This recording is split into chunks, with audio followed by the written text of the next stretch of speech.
কথা কম বলুন, 25% নিজে বলুন এবং 75% কথা শুনুন। মাঝে মাঝে নিজেকে লুকিয়ে ফেলুন। নিজের দুর্বলতা অথবা উইক পয়েন্ট কারোর সাথে শেয়ার করবেন না। নিজের ব্যক্তিগত বিষয়াদি কারোর সাথে শেয়ার করবেন না, তবে অন্যের সম্পর্কে বিস্তারিত জানুন। মানুষের মনুষ্যত্ব বুঝে সে অনুযায়ী আচরণ করুন।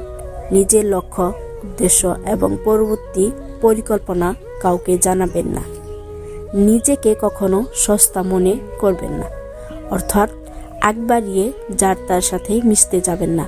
তবে কার্যকর সম্পর্ক থাকলে সেটি আলাদা বিষয়।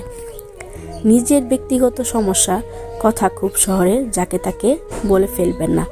আপনি ভাবতে পারেন সমস্যাগুলো অন্যের কাছে বলে সমাধান পাবেন, কিন্তু না, এতে হিতে বিপরীত হতে পারে। কেউ জিজ্ঞাসা না করলে বা জানতে না চাইলে যেচে জ্ঞান দিতে যাবেন না। সম্ভব হলে কথা কম বলার অভ্যাস করে তুলুন। আপনার করা প্রত্যেকটি কাজের জন্য মানুষকে এক্সপ্লেন করতে যাবেন না। আপনার করা কাজ সঠিক হলে কাজই তার ব্যাখ্যা দিবে মানুষকে। নিজের ভালোবাসা প্রমাণ করতে কখনো হাত কাটা, গলায় দড়ি দেওয়া, বিষ খাওয়া, রাগ করে বাড়িতে ভাত না খাওয়া কিংবা কারোর বিছানায় যাওয়া এটা করবেন না। মনে রাখবেন, প্রকৃত ভালোবাসা এরকম করে আসে না বা প্রমাণ করা যায় না। সবচেয়ে গুরুত্বপূর্ণ এটি মেনে চলুন, ক্যারিয়ার এবং ভালোবাসার ক্ষেত্রে সর্বদা ক্যারিয়ারকে প্রাধান্য দেবেন। ক্যারিয়ার না থাকলে ভালোবাসা মানুষের হাত ধরে ফুটপাতে ঘরে বসে থাকাটা নিশ্চয়ই ভালো দেখাবে না। আপনার প্রাইভেট ম্যাটার সোশ্যাল মিডিয়ায় কখনো আলোচনা করবেন না, কারণ আপনি নিজেও জানেন না যে এগুলো কে দেখছে বা কে কি শুনছে, বা ভবিষ্যতে এর প্রভাব কি হতে পারে।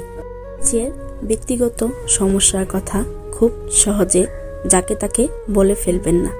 আপনি ভাবতে পারেন সমস্যাগুলো অন্যের কাছে বলে সমাধান পাবেন, কিন্তু না, এতে হিতে বিপরীত হতে পারে।